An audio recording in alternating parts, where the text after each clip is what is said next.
வணக்கம். மாநில செய்திகள் வாசிப்பவர் சுதா குமரன்.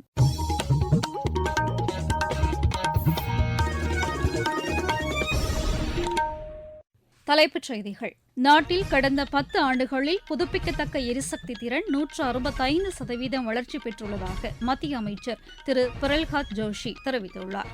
பிரதமரின் ஜன்தன் வங்கிக் கணக்குகளுக்கு குறைந்தபட்ச இருப்புத் தொகை பராமரிக்கப்பட வேண்டிய அவசியமில்லை என்று மத்திய நிதியமைச்சர் திருமதி நிர்மலா சீதாராமன் தெரிவித்துள்ளார்.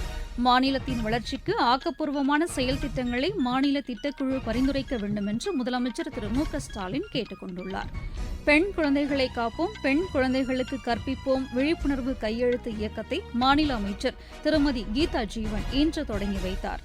பாரிஸ் ஒலிம்பிக் போட்டியின் ஈட்டி எறிதல் பிரிவில் இந்தியாவின் நீரஜ் சோப்ரா இறுதிப் போட்டிக்கு தகுதி பெற்றுள்ளார்.